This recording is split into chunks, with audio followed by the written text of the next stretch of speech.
छठी से 9वीं शताब्दी ई का राजनीतिक इतिहास दक्कन और दक्षिण भारत में निरंतर युद्धों से चिह्नित रहा।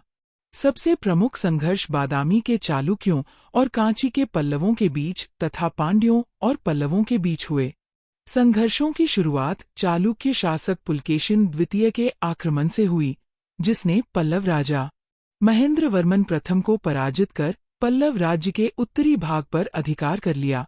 इसके बाद पुलकेशिन द्वितीय ने रायाल सीमा के बाणों को, जो पल्लवों के सामंत थे, पराजित किया और कांची पर पुनः आक्रमण का खतरा उत्पन्न किया। स्थिति तब पलटी जब महेंद्रवर्मन प्रथम के उत्तराधिकारी नरसिंहवर्मन प्रथम ने चालुक्यों को कई युद्धों में पराजित किया। उन्होंने चालुक्य राजधानी बादामी पर आक्रमण कर उसे जीत लिया और संभवतः पुलकेशिन द्वितीय का वध किया।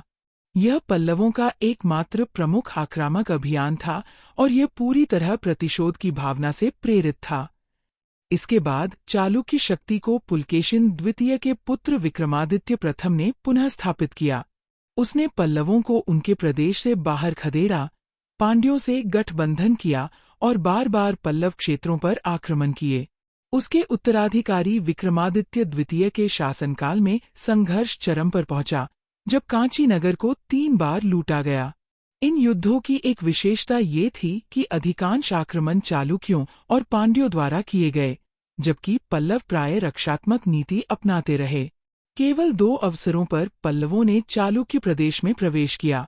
पहला नरसिंहवर्मन प्रथम का बादामी अभियान था और दूसरा पल्लव राजा परमेश्वरवर्मन प्रथम का आक्रमण, जो केवल ध्यान भटकाने की रणनीति थी ताकि चालुक्य सेनाओं को पल्लव राज्य से हटाया जा सके।